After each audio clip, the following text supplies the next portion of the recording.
இந்த எண்கணிதம் என்னென்னா ரொம்ப ஈஸியாக கொண்டு வந்து கொடுத்துருக்காங்க. அதுவும் இந்த மண்ணில் இருந்து தான் போச்சு.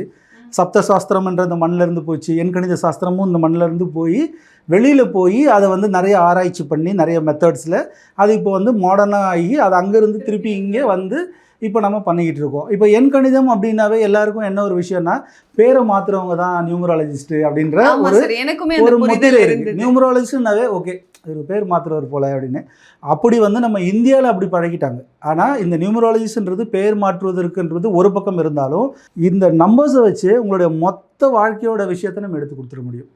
அதாவது இன்றைக்கி என்ன எல்லாருக்கும் என்ன தேடுதல் என்ன விஷயம் இன்றைக்கி மக்களுக்கு அப்படின்னா, நான் வந்து பணம் சம்பாதிக்கணும், கடன் இல்லாமல் வாழணும், சொத்து வாங்கணும், வீடு வாங்கணும். அதாவது பணம் சார்ந்து பொருள் சார்ந்து தான் இன்றைக்கி எல்லாருடைய சிந்தனையுமே இருக்குது மேக்ஸிமம். அதுக்கடுத்து பார்த்திங்கன்னா ரெண்டாவது தான் ஆரோக்கியத்தை பற்றி யோசிக்கிறாங்க. அதுக்கப்புறம் தான் குடும்ப உறவுகள் பற்றிலாம் யோசிக்கிறாங்க. அப்போது முதல் வந்து மேஜராக பொருளாதாரம், அப்போ பிஸ்னஸ், வேலை, கவர்மெண்ட்டு, ப்ரைவேட்டு, அப்ராடு. ஸோ இந்த மாதிரி தாட்டு, எஜுகேஷன், இந்த மாதிரி தாட்டில் தான் ரொம்ப கான்சன்ட்ரேட் பண்ணுறாங்க. அப்போது இதை வந்து ரொம்ப கஷ்டப்பட்டு எடுக்காமல் அவங்களுடைய பர்த் டேட்டில் வச்சே நம்ம வந்து எடுத்து கொடுத்துருவோம் அந்த துறை. ஆமாம், ஒரு துறை இல்லை, மினிமம் ஒரு 4 இண்டஸ்ட்ரியாவது ஒரு நம்பருக்கும் வந்து சப்போர்ட் பண்ணும். இந்த 4 இண்டஸ்ட்ரியில் எது வேணால் நீங்கள் சூஸ் பண்ணிக்கலாம், அதில் உங்கள் க்ரோத் இருக்கும்.